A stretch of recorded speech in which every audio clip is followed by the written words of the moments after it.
Baik, selamat pagi Bapak Ibu yang kami hormati.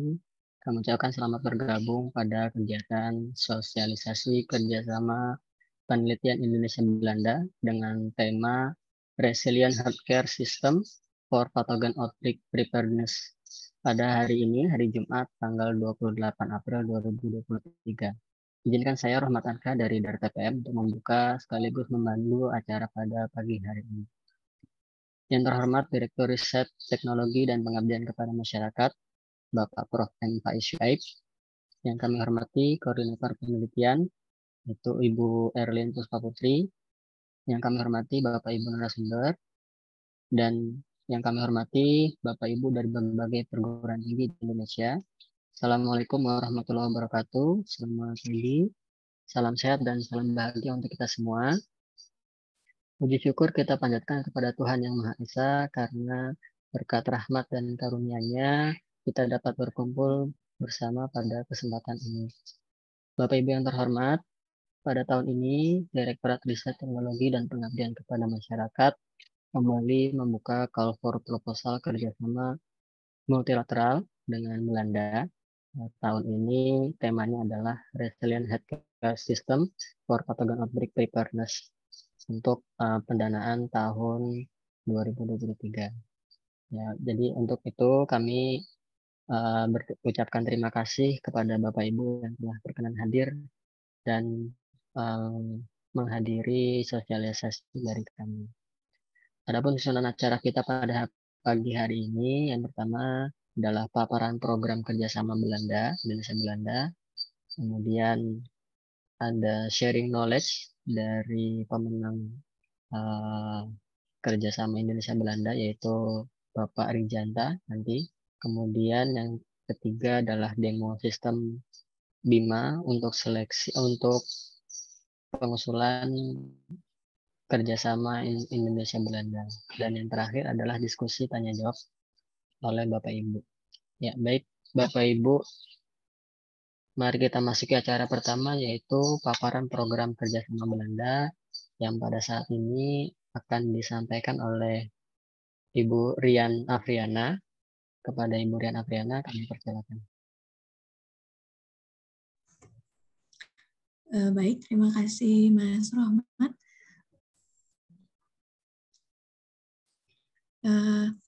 Terima kasih Mas Rohmat, terima kasih Bapak Rijanta dari UGM yang telah hadir. Terima kasih kepada Bapak Ibu yang telah berkenan untuk bergabung dalam acara sosialisasi pada hari ini. Saya Rian Afriana, mohon izin mewakili tim penelitian dari TPM untuk memberikan sambutan sekaligus memberikan sedikit penjelasan karena ini adalah sosialisasi kedua ya Bapak Ibu bagi Bapak Ibu yang sebelumnya sudah mengikuti sosialisasi yang waktu itu kita bareng dengan partner Belanda. Jadi ini adalah sosialisasi lanjutan. Jadi mungkin kami tidak tidak akan memberikan paparan panjang. Program ini sudah kita umumkan sejak tanggal 6 Maret di laman BIMA. Tapi memang belum kita buka untuk submisi proposalnya di laman BIMA. Jadi setelah sosialisasi pada hari ini, sesuai dengan surat yang kami sampaikan di laman BIMA, bahwa bagi Bapak Ibu yang ingin mengajukan proposal kerjasama dengan NWO, dengan Belanda, maka silakan menyampaikan pernyataan minatnya melalui Google Form yang sudah kami cantumkan dalam surat pengumuman di laman BIMA tersebut. Baik, sedikit saja, izinkan saya share screen.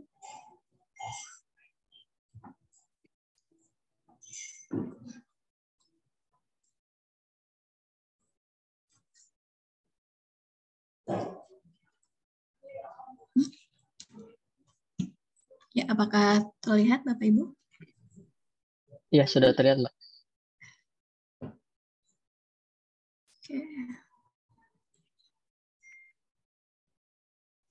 Baik, Bapak Ibu, ini adalah kerjasama penelitian bilateral antara Indonesia dengan Belanda, yang mana tahun ini kita mengambil topik Resilient Healthcare System for Pathogen Outbreak Preparedness.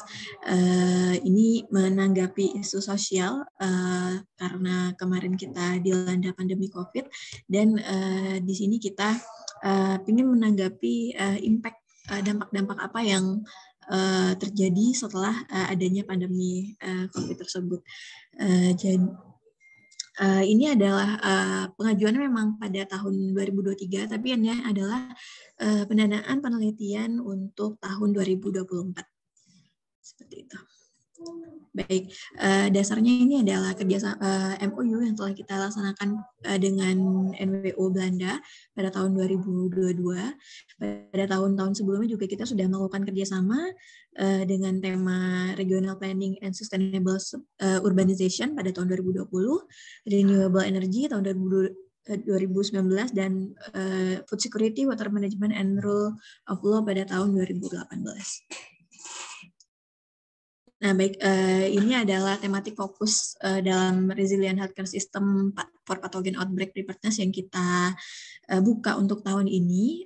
Untuk lebih detail dan jelasnya, Bapak Ibu nanti bisa melihat kembali pada guidelines yang sudah kami lampirkan di laman BIMA. Bapak Ibu juga bisa mendownload guidelines di websitenya NWO. Baik, untuk general requirement-nya pada tahun ini pada tahun depan ya, tahun 2024 ini kita akan mendanai 2 proyek, di mana satu proyek itu terdiri dari 5 work package. Jadi ini bentuknya adalah konsorsium Bapak Ibu, di mana nanti 5 tim peneliti itu bergabung dalam satu proyek. Jadi nanti yang akan melakukan yang akan membuat joint application atau joint proposal dengan tim Belandanya adalah si main applicants, di mana main applicants ini adalah satu dari 5 work package manager ini. Seperti itu. Jadi nanti Dikbudristek akan menerima 10 proposal yang tergabung dalam 2 proyek. Seperti itu kira-kira Bapak Ibu. Untuk dananya sendiri di sini kita menuliskan maksimal 400 juta rupiah per work package, artinya per proposal. Berarti jika dikali 5 berarti sekitar 2 miliar per proyek. Seperti itu. Nah, konsorsium ini harus terdiri dari pihak Belanda, pihak Indonesia, dan dari Indonesia sendiri itu satu proyek terdiri dari manager, dan salah satunya adalah universitasnya harus sama dengan yang main aplikan. Seperti itu. Batas submisi proposal ini di BIMA dan di ISEC adalah, jadi untuk joint proposal ini nanti akan dikirimkan ke ISEC oleh tim Belanda dan akan dikirimkan lewat BIMA oleh tim Indonesia. Deadline-nya adalah tanggal 9 Mei, tapi ada kemungkinan akan ada perpanjangan karena kita sedang mengajukan ini ke pihak NWO-nya untuk diperpanjang deadline-nya, tapi untuk saat ini deadline-nya sesuai dengan deadline awal adalah tanggal 9 Mei.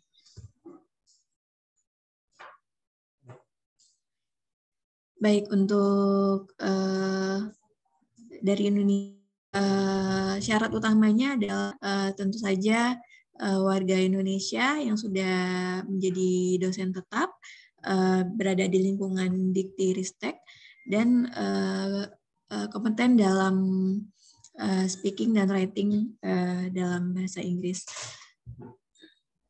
Dan salah satu syarat lainnya adalah main applicant itu harus berasal dari perguruan tinggi yang termasuk dalam QS-UR, QS-AUR, dan THA ranking. Daftar perguruan tinggi ini bisa Bapak Ibu lihat di lampiran guidelines yang telah kami upload. Baik, salah satu tugas dari main applicants ini adalah menjadi principal investigator, di mana nanti main applicants yang akan mengkoordinasikan 5 work package manager yang berada di bawahnya. Seperti itu. Ya, nah seperti yang sudah saya sampaikan tadi, untuk 10 proposal, 5 proposal untuk per work package,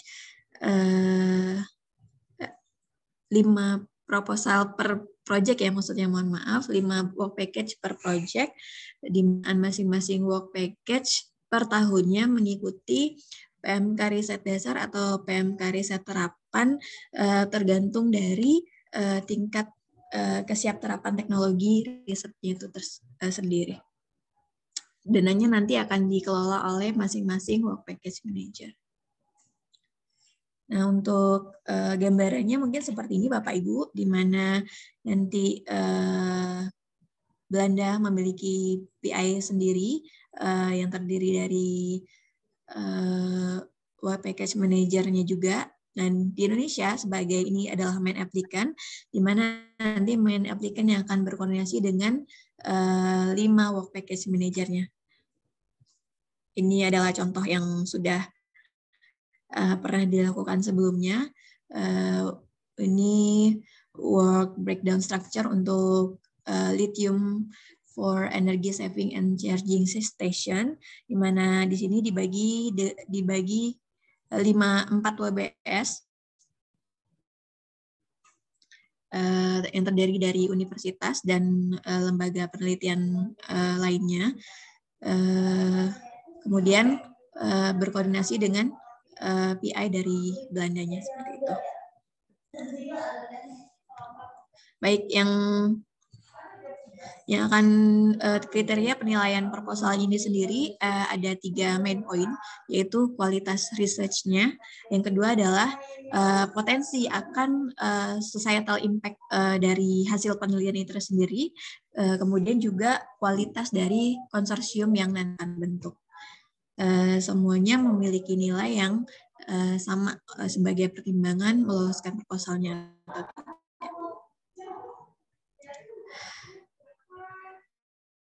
Mungkin untuk mengingatkan kembali bahwa deadline-nya untuk saat ini adalah 9 Mei. Jika ada perubahan nanti akan kita sampaikan melalui laman Bima.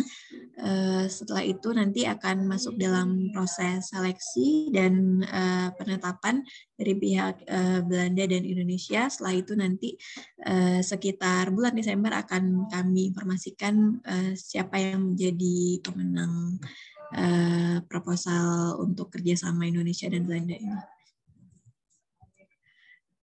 Baik Bapak Ibu, demikian yang dapat saya sampaikan.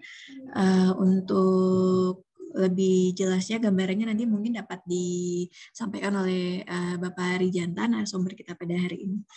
Saya kembalikan kepada Mas Romat. Terima kasih Mas. Baik, terima kasih Mbak Rian atas paparannya. Selanjutnya kita ke agenda berikutnya, yaitu sharing pengalaman pemenang NWO tahun sebelumnya, yaitu Bapak Rijanta.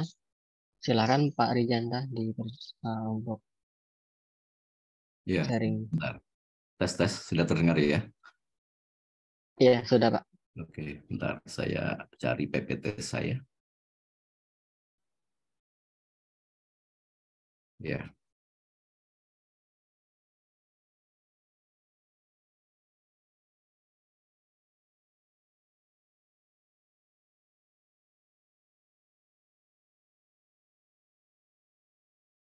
Sudah terlihat ya? Sudah Pak. Oke, terima kasih. Sebelumnya, Assalamualaikum warahmatullahi wabarakatuh. Selamat pagi, salam sejahtera untuk kita semuanya. Yang saya hormati pimpinan DRTPM dan semua jajarannya yang hadir pada kesempatan hari ini, juga rekan-rekan dosen, para peneliti dari seluruh Indonesia yang sudah meluangkan waktu untuk mengikuti acara sosialisasi ini. Ini tampil untuk kedua kali kalau nggak salah di acara sosialisasi yang tadi sudah disebut oleh Mbak Rian Afriana tadi ya.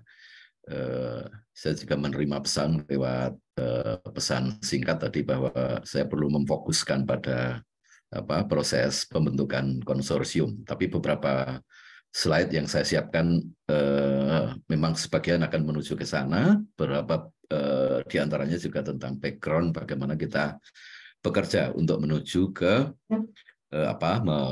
memenangkan hibah penelitian yang sangat bergengsi ini. Bapak Ibu sekalian, sebagai vitamin awal, sebenarnya ketika saya mengikuti program ini ya sebagai tanggung jawab sebagai dosen yang harus melakukan publikasi, melakukan penelitian, ya saya ikut saja. Saya tidak membayangkan bahwa di sisi Belanda sana ada satu skema funding yang sangat bergengsi yang namanya Miriam Fund di bawah NWO yang konon katanya kalau kita bisa tembus itu berarti kita termasuk bisa membangun proposal yang solid dan juga berdampak secara sosial ya. Nah, ini bagian yang membesarkan hati kami. Perlu diketahui ketika kami membangun proposal untuk riset tentang ibu kota negara ini adalah kira-kira di tahun 2020-an saat di tengah-tengah pandemi kita nggak berani kemana-mana. Barangkali hikmah adanya pandemi bagi kami adalah sembunyi di dalam rumah, membangun proposal kerja online bersama-sama dengan mitra dari Belanda dan berbagai lembaga yang kami ajak untuk membangun proposal payung ya. Jadi yang perlu diketahui ada istilah proposal payung, work package, kemudian nanti kita akan menjadi koordinator konsorsium, salah satu di antaranya saya adalah koordinator konsorsium Indonesia, di sisi Belanda ada koordinator konsorsium juga. Di bawah konsorsium itu kita membawai beberapa lembaga yang kita anggap relevan untuk kita rangkul, diajak kerjasama. Saya langsung ke slide saya. Ini adalah lembaga-lembaga yang ada di bawah konsorsium kerjasama Indonesia Belanda yang mengerjakan proyek riset ibu kota negara yang di sisi Indonesia di bawah Kementerian dan BRIN waktu itu ya kita memiliki UGM, kemudian Badan Litbang Kalimantan Timur Provinsi ya, kemudian kita punya Universitas Lambung Mangkurat, Institut Teknologi Kalimantan dan Badan Restorasi Gambut dan Mangrove. Kita juga punya di Indonesia representasi Belanda ada satu konsultan yang bergerak dan konsultansi untuk pengembangan wilayah dan kota dan ini dia juga menjadi bagian dari konsorsium ini. Di sisi Belanda kita punya partner utamanya adalah Universitas Utrecht, kemudian ada IHE Delft, dan kemudian ada Royal Haskoning yang di kantor pusatnya di Belanda sana juga. Nah, ini proses terbentuknya sebenarnya kami sudah punya relasi yang cukup panjang dengan Belanda ini, khususnya dengan Utrecht University. Jadi ketika kami di 2019 sebelum pandemi, ketika Pak Presiden mengumumkan pemindahan ibu kota negara itu kami sebenarnya sedang di salah satu acara rutin diskusi penyiapan proposal yang lain, bukan proposal ini ya, namanya proposal DID, Diamonds in the Delta, yang risetnya tentang amblesan di seluruh dunia, dari 5 benua semua ada wakilnya di situ, dan Indonesia salah satu yang diajak untuk dirangkul kerjasama dalam riset kerjasama amblesan atau land subsidence di pantai-pantai sebagai akibat dari perubahan iklim. Yang itu gagal, tetapi yang ini berhasil. Jadi bagi kami kegagalan yang satu masih dapat yang satu. Oke, yang gagal tidak akan saya ceritakan karena meskipun gagal itu nanti bakal menghasilkan sebuah buku. Jadi bagi saya nggak ada kegagalan itu. Untuk optimis saja. Oke, lalu ini kita bekerja. Bagaimana kita bekerja? Ya, kita membentuk konsorsium ini. Konsorsium ini isinya adalah para dosen, para peneliti dari Indonesia dan dari Belanda. yang di dalam hal ini kita sepakat tentang topiknya adalah tentang urbanisasi pada wilayah frontier. Urbanisasi itu kan biasanya terjadi pada wilayah-wilayah ya kota dan sekitarnya, tetapi di Kalimantan ini fenomenanya kan wilayah frontier yang masih sangat rural tiba-tiba akan diberi investasi yang sangat besar dan akan menjadi sebuah ibu kota negara. Secara berangsur pasti ada dampak yang plus maupun minusnya. Kita melihat itu. Dan kemudian kita coba team up, membuat tim yang isinya di Indonesia ada UGM, ULM, ITK, Balitbank Dakaltim, BRGM, dan Royal Haskoning DHV Indonesia. Di Belanda sudah saya sebut juga tadi Utrecht University, Delft, dan kemudian ya terutama Delft University dan Royal Haskoning juga ada di sana. Dan kemudian ini tim yang kami susun sebenarnya siapa sih mereka ini? Ini adalah kawan-kawan kita juga di sini. Ini saya, Pak Erlis, Bu Ari Susanti ini dari UGM. Saya dan Pak Erlis dari Fakultas Geografi, Bu Ari dari Fakultas Kehutanan. Mengapa geografi, mengapa kehutanan? Itu kan memang secara substantif kita akan membutuhkan pengetahuan tentang itu untuk meneliti urbanisasi di wilayah frontier. Karena itu kebutuhan-kebutuhan tentang tenaga peneliti yang kita ajak ini juga menjadi penting diperhatikan. Oleh karena itu kita juga melihat kalau aspek-aspek geografi dan kehutanan sudah diambil oleh UGM, maka kita masih ada ini space untuk Bu Rosalina. Dia juga geografi tapi bergerak dalam bidang geografi fisik, karena mau tidak mau aspek fisik geografi lokasi itu menjadi penting untuk diperhitungkan. Demikian juga aspek-aspek yang menyangkut kehutanan itu nanti untuk Bu Ari. Kemudian kita juga punya mitra di Institut Teknologi Kalimantan. Ini Mas Rahmat Aris Pratomo, ini adalah seorang perencana wilayah.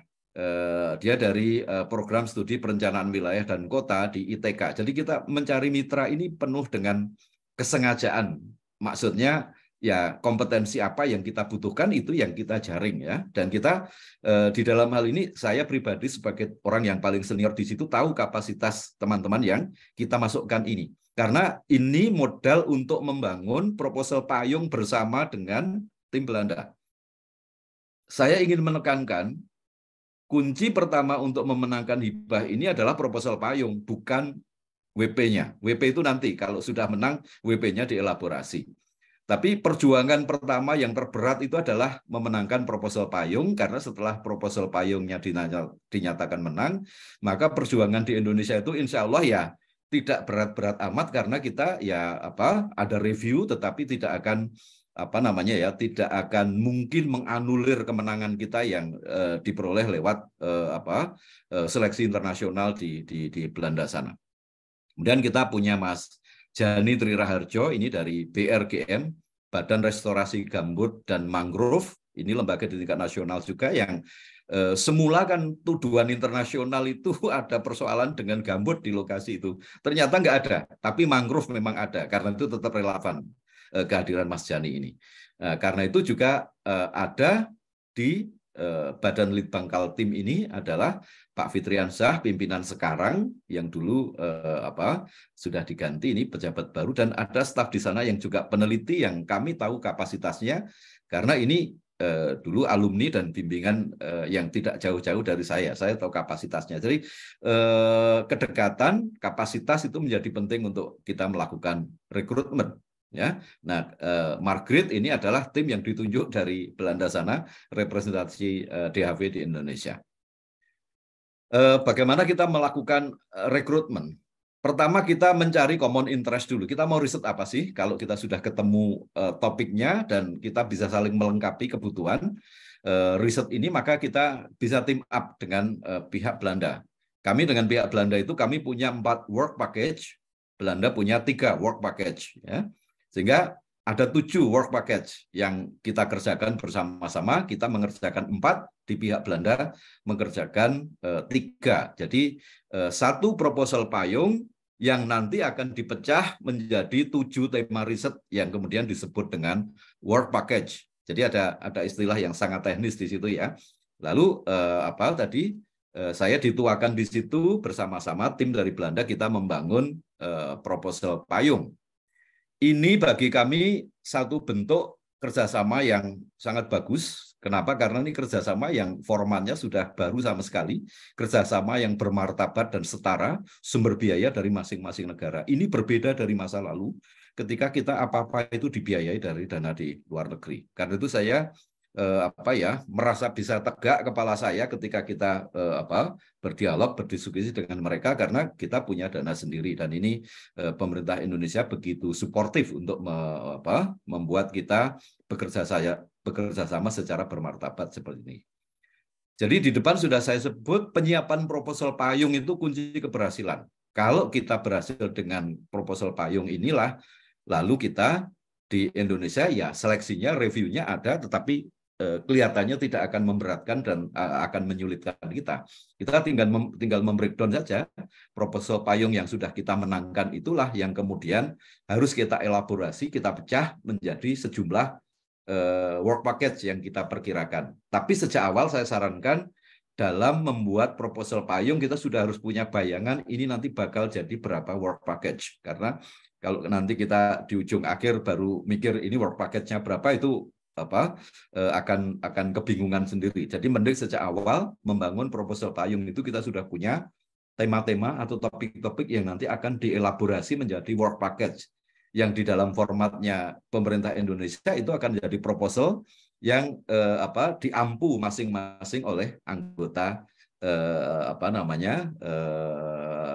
yang pada dasarnya harus dosen ber-NIDN di perguruan tinggi di Indonesia, yang masuk dalam listnya yang sudah disampaikan tadi. Jadi kalau ada teman-teman dari kementerian lain yang jadi anggota, itu tidak bisa menjadi PI-nya ya. Jadi yang PI-nya harus yang dosen yang memenuhi kriteria yang tadi disampaikan. Jadi di proposal payung ini kuncinya. Perlu diketahui ini seleksi yang sangat berat ya, karena dua proposal akan diterima, tapi yang melamar itu biasanya sampai 200-an. Jadi saya ingin membayangkan bahwa ini seleksi yang betul-betul tough, ketat sekali. Karena itu siapkan dengan baik proposal payungnya, karena kuncinya ada di sana. Nah, pengalaman kami di dalam menyiapkan proposal payung ini, kita bekerja rutin dalam waktu yang cukup lama, 3 atau 4 bulan sebelum submit itu sudah bekerja, tiap minggu kita ketemu dan bekerja dengan Google Doc ya, filenya itu bisa diedit bareng-bareng, dari Belanda, dari Kalimantan, dari Jakarta, dari Jogja, semuanya bisa ngedit file yang sama, sehingga ketika kita ketemu itu acaranya adalah konfirmasi apa yang kita lakukan atas file itu, sehingga akhirnya proposalnya itu begitu solid dan ya seperti yang kami harapkan, sebenarnya akhirnya kita bisa memenangkan tim ini. Dan bahkan teman-teman yang sekarang kita ajak sebagai asisten riset itu sudah terlibat sejak penyusunan proposal, dan mereka sebagian dulu masih mahasiswa S1 di akhir masa studi, sekarang mereka sudah pada masuk, ada yang S2 gitu ya, dan bahkan beberapa di antaranya akan masuk S3 di perguruan tinggi mitra, yang nanti tentu saja karena di Indonesia tidak menyediakan funding untuk S3 lewat riset ini, mereka harus fight di LPDP misalnya untuk memperoleh dana pendidikannya, tetapi risetnya kita fasilitasi dari penelitian kita ini. Kita mewajibkan kalau kamu mau join, mau sekolah di sana dengan fasilitasi dari kita, kamu harus disertasinya tentang riset di lokasi riset kita ini. Dan perlu diketahui Bapak Ibu sekalian, untuk membentuk tim ini, saya pribadi membentuknya berdasarkan jaringan alumni, dan kemudian tapi juga bukan sekedar asal alumni, kapasitas juga penting, dan yang juga penting adalah kedekatan pada lokasi riset. Karena itu kami butuh mitra yang sekaligus alumni, kenalan dekat yang ada di tempat lokasi riset. Nah, ini menjadi pertimbangan yang amat penting bagi kami, karena riset kami banyak melibatkan kegiatan-kegiatan di lapangan. Selain itu juga perlu diketahui sebagai impact yang kami bayangkan dari riset kami ini antara lain adalah menyiapkan masyarakat untuk siap menghadapi perubahan akibat pembangunan IKN. Karena itu sejak tahun yang lalu, sejalan dengan riset berjalan, kami juga mengerahkan KKN pemberdayaan masyarakat yang tahun lalu kami memberangkatkan 40 orang mahasiswa bekerja di desa-desa yang sekiranya nanti akan terdampak. Tahun ini berlanjut terus sampai selesainya riset ini. Dampak yang kami harapkan lewat riset ini adalah menghilirkan pengetahuan yang kita peroleh untuk masyarakat agar mereka siap menghadapi perubahan lewat urbanisasi yang nanti akan terjadi. Ada satu proses yang ingin saya tekankan, Bapak Ibu sekalian, biasanya kalau kita di Indonesia submit lalu ada review, penyampaian hasil review itu langsung keterima atau tidak gitu ya, ada keputusan gitu. Tapi di dalam proses seleksi proposal di konsorsium ini ada satu proses yang namanya rebuttal gitu ya. Rebuttal itu adalah sanggahan kita ketika proposal kita ini dinilai tetapi dikritik kelemahannya, lalu kita ingin bertahan, ada kesempatan untuk melakukan rebuttal. Jadi ini yang membedakan dari riset-riset di Indonesia. Pada umumnya ada satu proses kita boleh menyanggah ketika kita dikritik oleh tim penilai. Jadi di sini saya ingin meng-highlight satu hal ini. Jadi kekurangan-kekurangan kita di dalam proposal itu seringkali ditemukan oleh mereka dan itu disoroti sebagai kritik. Dan bahkan kritiknya kadang mengatakan jika bagian ini dapat diperbaiki maka kayak gitu, lalu kita bisa meresponnya dengan mudah mengarah kemana yang dia maui agar lalu ujungnya kita akan memperoleh perbaikan nilai. Karena untuk melakukan rebuttal ini kami melakukan workshop ya hampir 1 minggu membantah kritikan-kritikan pedas dari para reviewer, dan itu begitu terbuka apa adanya. Mereka mengkritik, kalau jelek ya dikatakan jelek, kalau bagus ya diberi apresiasi gitu ya. Jadi ini yang terjadi mekanisme proses review proposal itu. Ini contoh bagaimana work package kami. Jadi ini work package-nya Indonesia, memetakan dan memonitor dampak spasial karena pembangunan ibu kota negara. Kemudian work package 2 itu adalah memetakan dan mengevaluasi risiko bencana dan pengelolaan lingkungan. Kenapa ini kami anggap penting? Karena klaim pemerintah ini daerah yang bebas bencana. Mana ada daerah di Indonesia bebas bencana? Ketika dipetakan makin detail, kita akan tahu. Dan ini nanti kan umpan baliknya untuk pengelolaan lingkungan sekitar kawasan IKN harus bagaimana kalau kita pahami nanti ternyata masih ada bencana-bencana tertentu yang memang itu potensial masih terjadi di sana. Kemudian juga melihat yang di WP3 socio-economic impacts yang muncul dari urbanisasi itu. Pergerakan masyarakat, mobilitas geografis spasialnya, dan bagaimana perubahan-perubahan yang menyangkut penghidupan mereka. Jadi ini tema ketiga atau work package 3. Kemudian yang keempat, kami berencana membuat learning lab untuk mengidentifikasi skenario co-design, mendesain bersama masyarakat bagaimana kita bisa mendorong nantinya terjadinya urbanisasi yang sustainable dan inklusif di Kalimantan Timur dan sekitarnya. Karena itu, ini topik-topik ini sebenarnya teridentifikasi sejak awal. Kebutuhan riset kita ke sana itu nanti akan seperti apa. Ini topik besarnya, dan kemudian di dalam proposal individu, ya di dalam proposal individu itu nanti setiap ketua work package itu akan menjabarkan tahun pertama akan mengerjakan apa, tahun kedua akan mengerjakan apa, tahun ketiga akan mengerjakan apa, sampai dengan nanti akan ada publikasi dan seterusnya. Ini work package 1, step-step kerjanya seperti ini. Tapi ini sebenarnya yang menjabarkan adalah si ketua work package, ya. Terserah dia mau bagaimana itu dijabarkan, ya. Kemudian ini work package 2, dia menjabarkannya dengan cara seperti ini, cara yang berbeda lagi gitu ya, yang tentang kebencanaan dan pengelolaan lingkungan tadi. Kemudian yang ketiga, bagaimana menilai dampak sosial ekonomi dan ini mengurutkannya yang tadi banyak horizontal, ini vertikal. Cara berpikirnya bebas-bebas saja ini ya, karena sesuai dengan kebutuhan untuk mengelaborasi substansi itu. Nah, ini kemudian yang work package 4 seperti ini. Nah, ini kinerja yang sudah kita peroleh selama 1 tahun. Ada 3 buku internasional, 1 buku nasional, 1 terbit jurnal nasional bereputasi. Baru bulan Maret ini sisanya dalam review. Seminar internasional kita punya kesempatan tahun yang lalu, baik offline maupun online, datang ke Utrecht. Di sana ada forum yang kita siapkan juga workshop kerjasama ini untuk menyiapkan kerja lapangan mereka, karena situasinya masih agak-agak pandemi waktu itu ya, mereka persiapan dulu, kemudian ada beberapa output yang lain, kemudian pengerahan mahasiswa KKN itu saya klaim sebagai luaran juga. Kemudian kita memperoleh komitmen perguruan tinggi mitra untuk menerima mahasiswa S3 dari Indonesia yang melakukan riset dalam dalam proyek ini. Ini artikel jurnalnya yang baru terbit, kemudian ini buku-bukunya,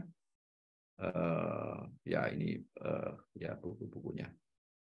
Ya, ini yang Diamond in the Delta, mungkin tidak relevan untuk saya bicarakan karena kita spesifik pada topik yang tentang penyiapan kerjasama ke depan ini.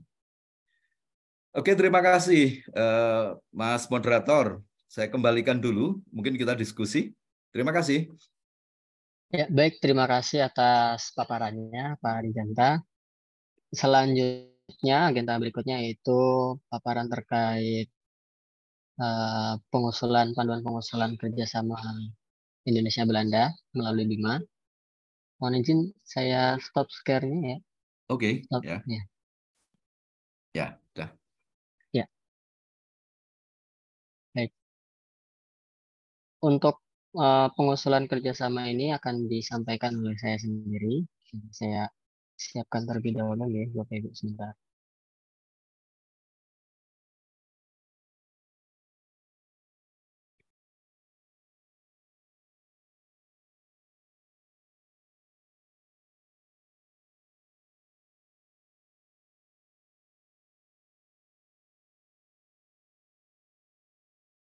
Sudah terlihat Bapak Ibu? Ya, sudah. Ya, baik. Ya.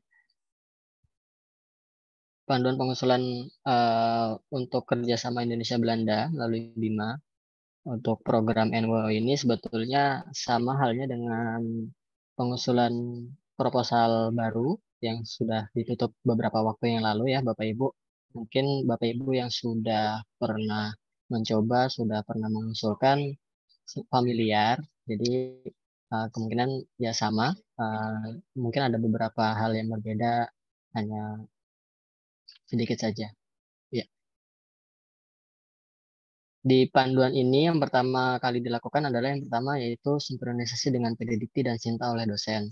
Jadi silakan Bapak Ibu ketika nanti mau mengusulkan, yang pertama kali dilakukan adalah sinkronisasi dengan PDDikti dan Sinta.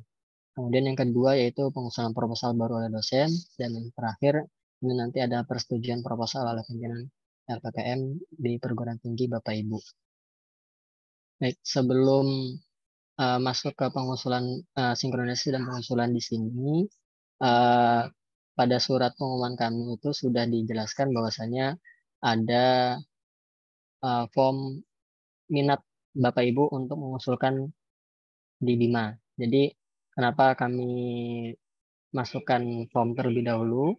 Karena ini tidak akan kami buka secara umum ya Bapak Ibu. Jadi untuk Bapak Ibu yang benar-benar minat untuk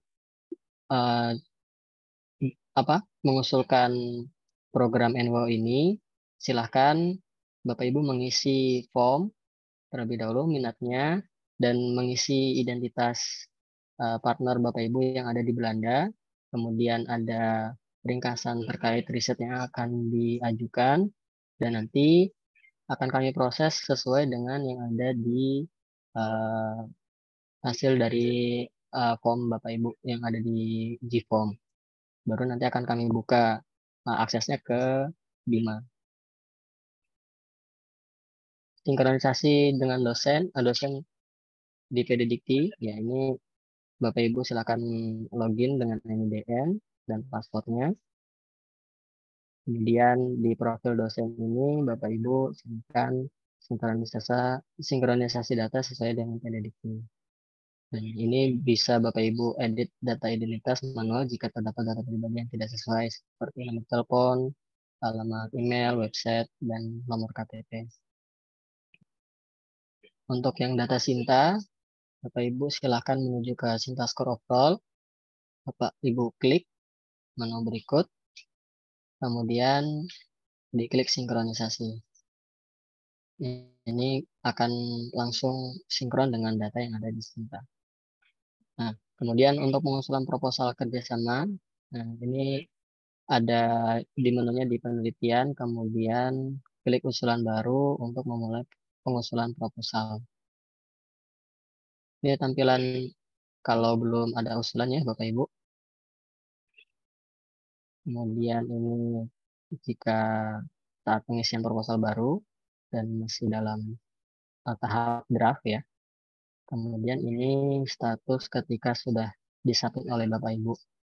Jika nanti sudah di-approve oleh PPM juga nanti statusnya akan berubah menjadi disetujui atau ditolak. Dan berikut adalah tampilan usulan penelitian. Itu ada 5 tahapan yang harus diisi oleh dosen peneliti. Yang pertama adalah identitas usulan, kemudian yang kedua substansinya, yang ketiga adalah RAB, yang keempat dokumen pendukung, dan yang kelima adalah konfirmasi usulan lalu submit. Di tahap pertama identitas usulan, Bapak Ibu mengisikan judul, ya, isikan judul, kemudian di Bapak Ibu silakan klik ukur untuk mengisi TKT saat ini. Dan nanti ketika sudah mengisi TKT, nanti akan muncul target TKT-nya, silakan Bapak Ibu pilih. Nah, ini adalah cara perhitungan TKT. Silakan Bapak Ibu isikan nama teknologinya yang dikembangkan, kemudian kategori indikator TKT-nya dipilih, dan nanti akan muncul indikator TKT sesuai dengan kategori TKT yang Bapak Ibu pilih. Nah, ini adalah self assessment ya Bapak Ibu. Silakan Bapak Ibu dipilih berapa persentase terkait penjelasan teoritis prinsip dasar teknologi, kemudian survei awal kegunaan teknologi itu berapa persentasenya, sesuai dengan risetnya Bapak Ibu. Jika memang masih ini, kita klik selanjutnya. Jadi nanti kalau misalkan sudah selesai, nanti klik selesai. Baru nanti Bapak Ibu akan pilih target TKT di sini. Selanjutnya, pemilihan program penelitian. Ya, ini adalah tahapan kedua, yaitu Bapak Ibu silakan pilih program penelitiannya sesuai dengan TKT yang Bapak Ibu pilih tadi. Jadi kalau misalkan TKT 1 sampai 3, maka kelompok skema yang akan muncul adalah riset dasar. Kemudian ruang lingkupnya juga mengikuti dengan kelompok skema yang ada di riset dasar, seperti penelitian fundamental. Untuk yang penelitian kerjasama dengan Belanda ini, untuk riset dasar nanti akan kami buka penelitian fundamental.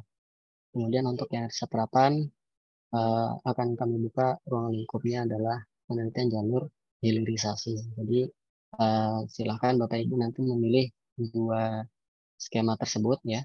Bisa penelitian fundamental reguler, atau yang kedua adalah penelitian jalur hilirisasi. Penelitian terapan jalur hilirisasi. Kemudian kategori SBK ini kategori SBK ini mengikuti dengan ruang lingkup dan kelompok skema yang Bapak Ibu pilih. Kalau misalkan kelompok skema adalah riset terapan, maka kategori SBK-nya juga SBK riset terapan. Kalau Bapak Ibu memilih riset dasar, maka kategori SBK di sini adalah SBK riset dasar. Selanjutnya Bapak Ibu silakan pilih bidang fokus penelitiannya Bapak Ibu, lalu dipilih tema penelitian dan topik penelitiannya seperti apa. Selanjutnya Bapak Ibu silakan memilih rumput ilmu level 1, level 2, dan level 3. Ini juga sama halnya dengan kelompok skema. Jika Bapak Ibu memilih level 1-nya matematika, maka level 2-nya akan lebih detail lagi dari MIPA itu apa saja rumput ilmunya. Kemudian minimal ketiga juga lebih detail lagi. Untuk nomor 13 dan 14, 13 ini adalah prioritas riset, namun ini opsional nih Bapak Ibu. Jadi silakan dipilih atau tidak juga tidak. Selanjutnya nomor 14 tanpa tamu usulan ini sudah default 2023 karena Bapak Ibu mengusulkannya di tahun ini dan lama kegiatannya dipersilahkan mengikuti dengan uh, selama kegiatan penelitian Bapak Ibu semuanya. Selanjutnya di tahap selanjutnya yaitu adalah penambahan anggota penelitian. Identitas pengusul ini ada 3 anggota ya. Yang pertama ini adalah anggota peneliti. Anggota peneliti ini adalah anggota dosen ya, anggota dosen. Jadi Bapak Ibu silakan klik tambah untuk menambah anggota. Jika Bapak Ibu sudah mengisikan nanti akan ada status persetujuan anggotanya. Ada yang sudah menyetujui, ada yang masih menunggu. Ya, sepertinya sama dengan yang proposal reguler ya. Ini formnya ketika Bapak Ibu klik tambah, Bapak Ibu silakan klik NIDN-nya, lalu cari, kemudian dipilih peran anggotanya sebagai apa dan dituliskan tugas dalam penelitiannya apa saja. Untuk anggota non-dosen yaitu itu ada 2 nanti. Anggota non-dosen itu ada mahasiswa dan anggota umum. Ketika Bapak Ibu memilih anggota non-dosen, dipilih jenis anggotanya, mahasiswa atau umum. Kalau mahasiswa nanti akan muncul form ini. Nah, di sini Bapak Ibu silahkan ketik NIM mahasiswanya, lalu klik cari. Nanti akan muncul beberapa informasi seperti nama lengkap, institusi, program studi dari mahasiswa tersebut. Silakan Bapak Ibu lengkapi beberapa isian seperti alamat tinggal. Nah, ini opsional ya, Bapak Ibu. Ini juga opsional perannya, namun peran ini wajib dan di bawahnya ini juga ada tugas dari anggota peneliti tersebut seperti apa. Itu juga wajib diisi. Silakan Bapak Ibu.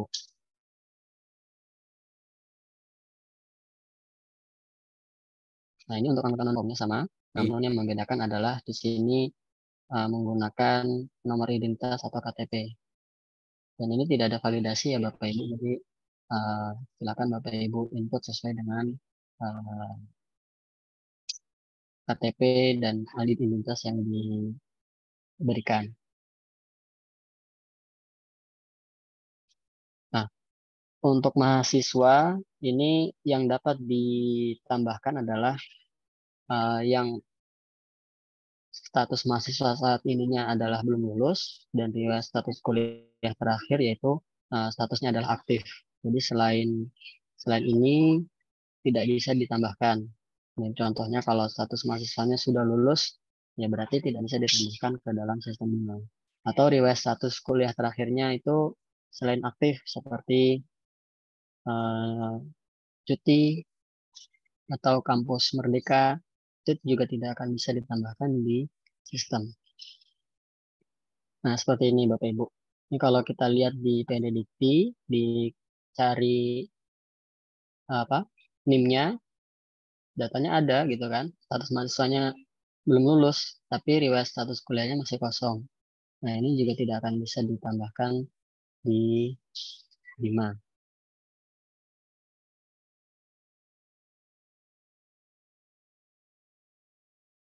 Selanjutnya,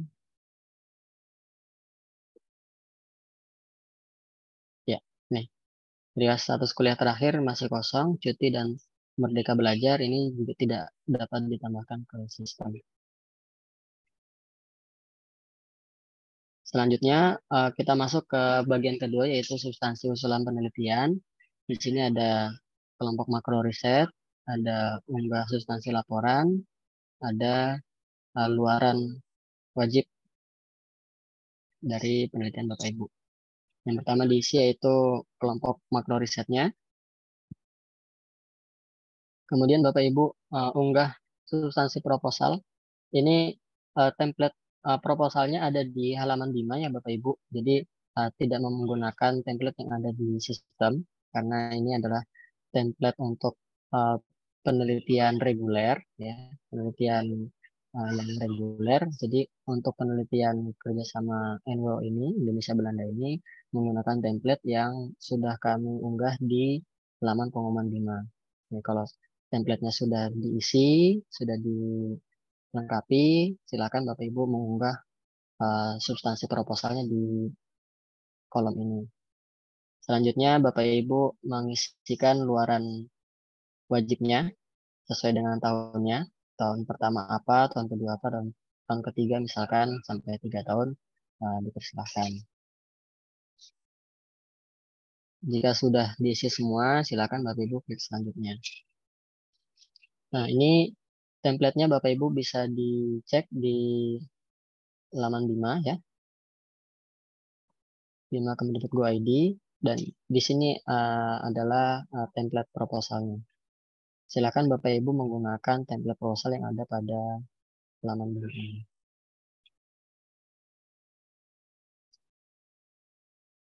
Kemudian di sini juga ada pengumuman surat pengumuman penerimaan proposal Indo Netherlands ya. Di sini ada linknya yang tadi pernyataan minat untuk untuk mengajukan proposal NWO. Silakan Bapak Ibu isi ya. Diperhatikan lagi pengisiannya.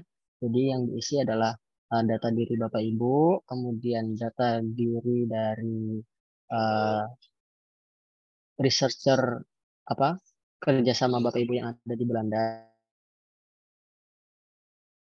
peneliti yang ada di Belanda Bapak Ibu, kerjasama dengan Bapak Ibu, dan juga ringkasan dari penelitian yang akan dijalankan. Jadi diperhatikan pengisiannya nanti ya.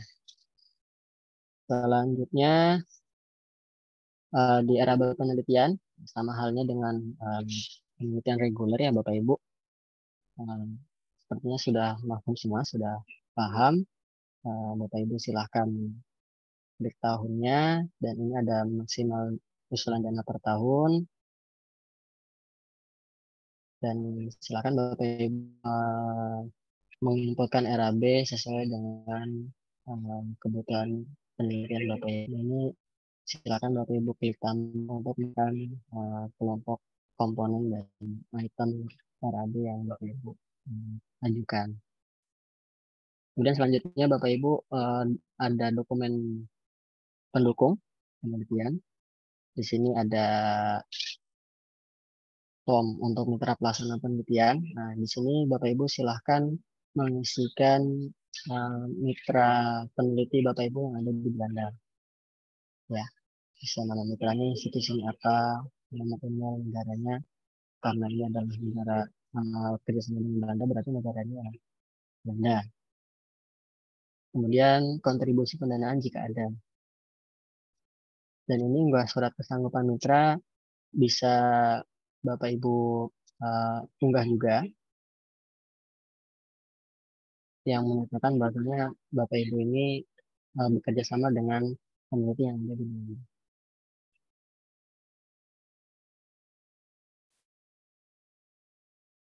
Dan di halaman terakhir ini risam usulan ya Bapak Ibu. Nah, di sini ada informasi Anda belum bisa melakukan usulan karena status keanggotaan belum semuanya menyetujui. Jadi ketika Bapak Ibu ingin submit proposal, dipastikan semua anggotanya sudah menyetujui. Baru bisa Bapak Ibu klik submit. Ya, seperti itu. Dan ini untuk yang persetujuan anggota, Bapak Ibu silakan login menggunakan akun peneliti ya, yang ada peneliti, anggota peneliti. Kemudian nanti di persetujuan anggota di gambar lonceng itu, silakan Bapak Ibu klik. Ya, klik ke lonceng kanan atas, kemudian di sini nanti akan ada daftar judul persetujuan anggotanya. Diklik daftar judulnya, nanti akan ada ringkasan, ya sama dengan halnya yang ada di tulisan ketua tadi di halaman kelima. Kemudian di paling bawah nanti ada dua pilihan, tolak menjadi anggota dan atau setuju menjadi anggota. Silakan Bapak Ibu menyetujui jika Bapak Ibu menyetujui menjadi anggota penelitian tersebut. Ya, untuk informasi lebih lengkap, silakan Bapak Ibu mengunjungi laman website dan mengikuti sosial media yang ada di layar ya. Bisa di laman bimakemdikbud.id, Facebook dengan bimakemdikbudristek. Untuk channel YouTube-nya ada di DRTPM Diktiristek dan Instagram bima.kemdikbudristek. Sosialisasi pada pagi dan siang hari ini insya Allah juga akan kami unggah di laman YouTube di DRTPM Diktiristek. Jadi mungkin Bapak Ibu yang telat join atau tidak bisa mengikuti pada sesi pada siang hari ini bisa mengikuti nontonnya di YouTube DRTPM Diktiristek. Cukup sepertinya untuk yang teknis. Selanjutnya kita akan masuk ke forum diskusi, ya, diskusi dan tanya jawab. Silakan bagi Bapak Ibu yang mau bertanya, silakan raise hand dan nanti akan kami unmute untuk bertanya. Silakan Bapak Ibu.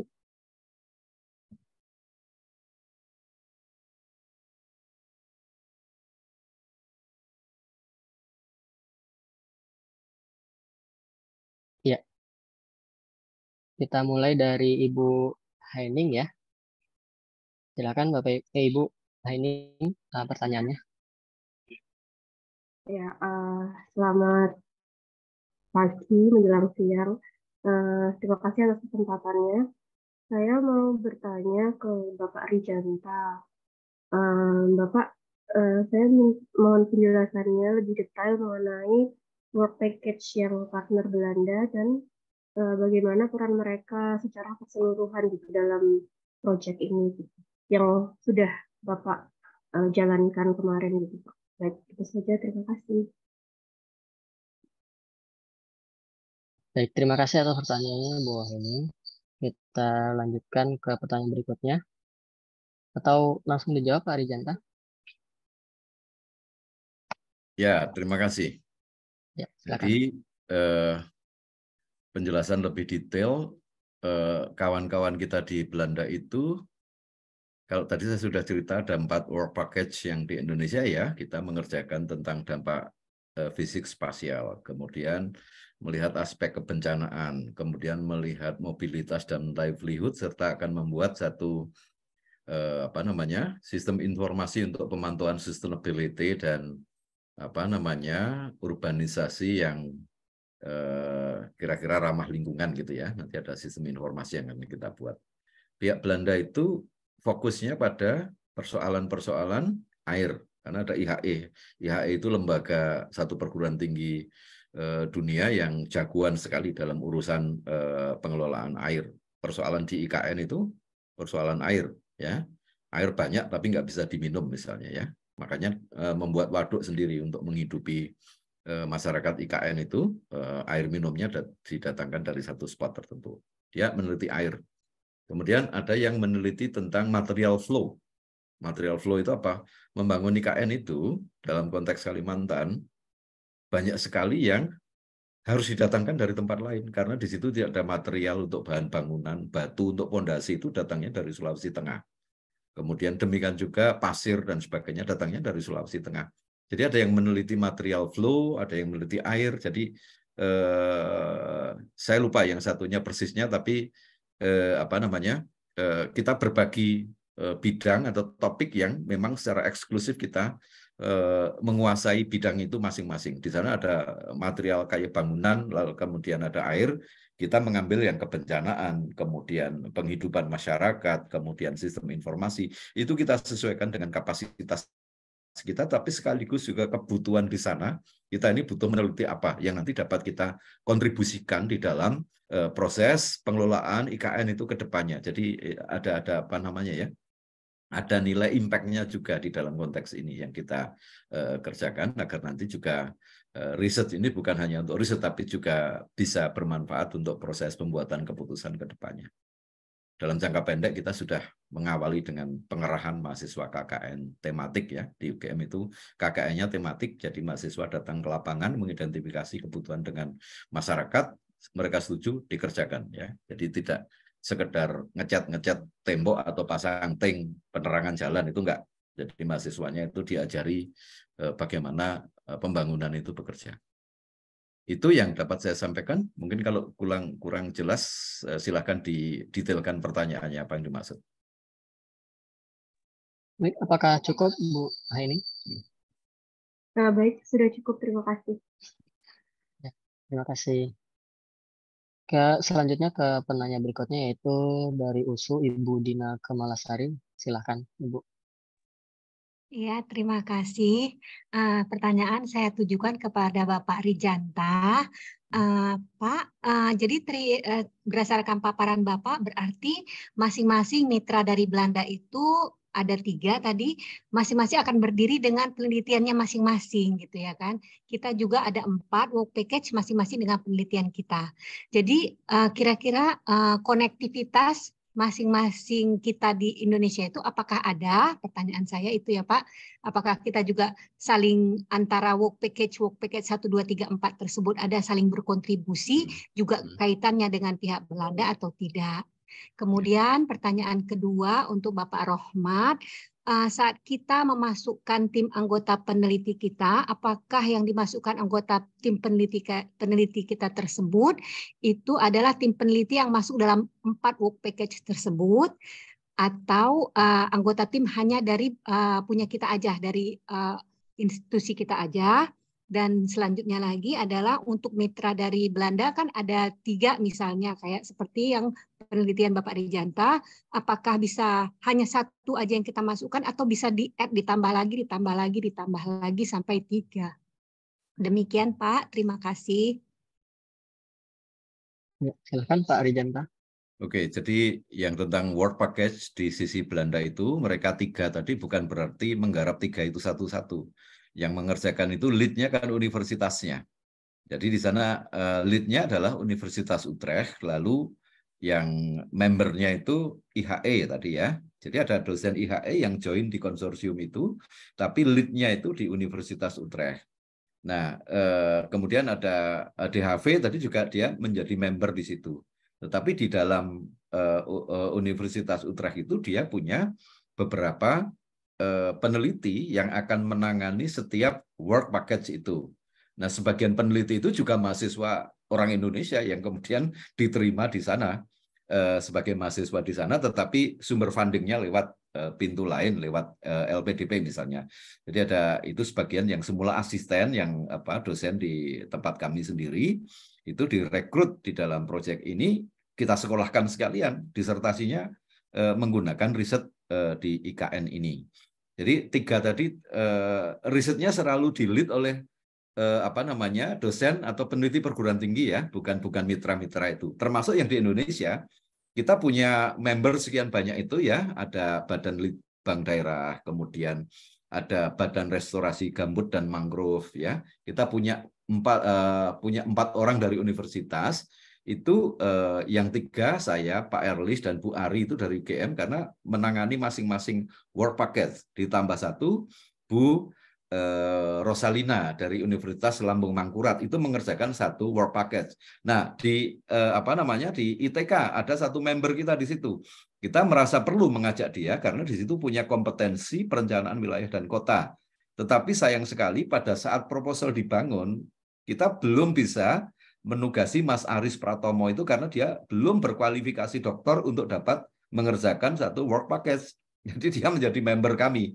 Jadi saling jadi member kalau kami. Jadi kalau saya work package 4 itu saya punya member dari ketua work package 3 dan 2. Dan sebaliknya di work package 1 saya diajak jadi member karena saya dianggap punya kompetensi yang bisa saya sumbangkan untuk mengerjakan work package 1. Sehingga jumlah orangnya nggak banyak, tapi kita bisa saling menjadi member kan.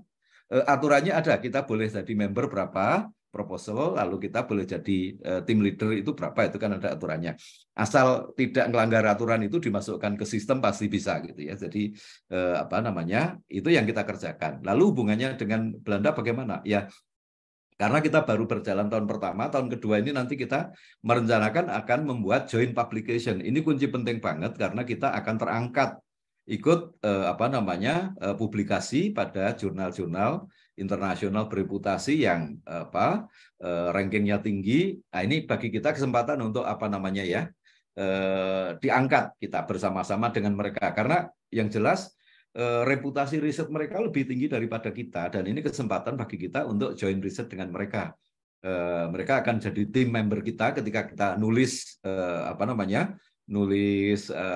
artikel. Dan sebaliknya kita juga akan diundang untuk join dengan topik mereka. Dan ini satu hal yang kesempatan yang sangat bagus. Ya meskipun kita juga berusaha sendiri untuk memenuhi kewajiban luaran wajib ya, karena luaran wajibnya boleh buku sekarang. Nah kita kejar itu dulu, tapi kemudian di saat yang sama kita juga mengerjakan riset-riset yang nanti untuk publikasi jurnalnya. Kita kan gugur kewajiban setelah bisa publikasi buku ber-ISBN untuk tahun pertama. Kita sudah alhamdulillah bisa mengejar itu semua. Lalu ini sudah dinyatakan tahun kedua terus kita. Nah, nanti kita akan konsolidasi dengan mitra kita dari Belanda. Ini data sudah banyak terkumpul, tapi kan belum sempat tersentuh. Kemarin ngejar untuk memenuhi kewajiban luaran wajib yang berupa buku itu. Nah, sekarang kita mengerjakan selain berpikir ke depan, kita juga beberapa luaran tambahan yang berupa jurnal-jurnal itu sudah mulai ada yang muncul itu, yang energinya banyak itu Mbak Ros itu sudah bisa publikasi satu yang tadi sempat saya tayangkan. Jadi kita bekerja bersama-sama dalam satu tim yang sangat besar. Di saat yang sama kita juga tetap menjaga agar kita berada dalam kompetensi kita masing-masing. Demikian yang dapat saya tambahkan. Terima kasih. Ya, baik. Terima kasih Pak Arijanta atas penjelasannya. Untuk pertanyaan dari Ibu tadi, Ibu Dina, terkait anggota peneliti, sebetulnya tadi sudah dijelaskan ya sama Ibu Arijanta. Jadi, Ibu tidak perlu menginputkan semua anggota peneliti di dalam work package itu. Semua itu tidak perlu. Jadi, silakan Ibu menginput anggota peneliti yang ada di work package-nya Ibu saja gitu. Seperti itu.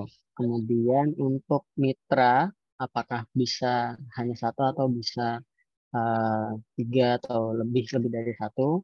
Jadi untuk mitra ini bisa Ibu inputkan lebih dari satu, silahkan. Jika memang ada lebih dari satu, bisa mitra dari Belanda atau juga bisa juga dari mitra yang ada di Indonesia yang berkaitan dengan work package-nya Ibu. Kalau tadi contohnya dari Pak Rijanta itu adalah Balitbangda, kemudian ada dari Pemprov Kalimantan, gitu kan. Itu juga silakan ditambahkan di kolom mitra. Kemudian tambahan untuk yang mitra. Jadi untuk mitra ini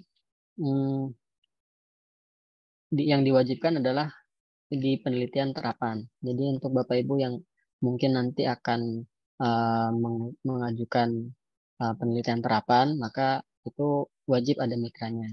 Jadi kalau misalkan penelitian dasar tidak wajib gitu ya. Kalau di sistem, kalau misalkan di sistem ketika mengisi skema penelitian dasar, maka mitra itu sebetulnya tidak wajib. Tapi kalau karena Bapak Ibu ini adalah penelitian kerjasama, ya silakan Bapak Ibu mengisi kolom mitra tersebut dengan mitra yang ada di Belanda maupun yang ada di Indonesia sesuai dengan work package-nya. Ya, mungkin itu Ibu Dina. Ya, terima kasih Pak Rijanta, terima kasih Pak Rohmat. Ya, sama-sama. Silakan Bapak Ibu yang ingin bertanya untuk raise hand.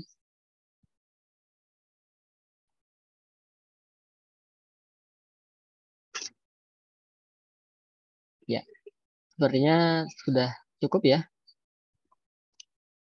Mbak Rian. Ya, sepertinya sudah tidak ada pertanyaan ya untuk sesi sosialisasi pada siang hari ini. Kami informasikan kembali, jadi Bapak Ibu yang ingin berminat untuk mengajukan proposal, ya, yang berminat untuk mengajukan proposal, silakan Bapak Ibu mengisi link yang ada di pengumuman kami ya, di pengumuman kami yang ada di Bima. Nah ini tidak kami buka secara umum ya Bapak Ibu, jadi Bapak Ibu silahkan mengisi ini terlebih dahulu. Kita akan screening. Jika memang Bapak Ibu layak untuk untuk mengajukan, nanti akan kami bukakan menunya pada pada akun Bapak Ibu secara langsung seperti itu. Jadi memang untuk sampai saat ini memang tidak dibuka ya, tidak dibuka. Jadi kalau misalkan Bapak Ibu masuk ke akun Bapak Ibu sekarang, tidak ada menu pengajuan proposal. Gitu.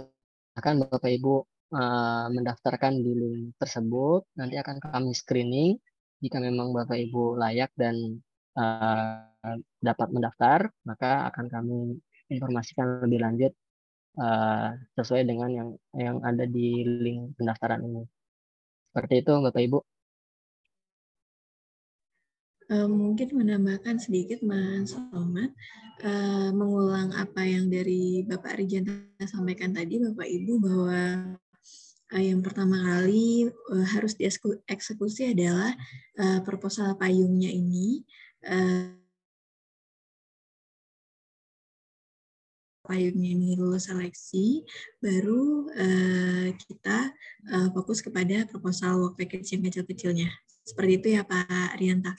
Ya, betul. Ya, ya kami ucapkan semangat Bapak Ibu dan sukses bagi Bapak Ibu yang telah mempersiapkan proposalnya dari sejak pembukaan yang sebelum sejak dari pembukaan proposal ini. Kami ucapkan semoga proposal dan konsorsium yang Bapak Ibu susun dapat memenangkan pendanaan untuk penelitian kerjasama Indonesia dan Belanda ini. Terima kasih. Silakan Mas Rahmat.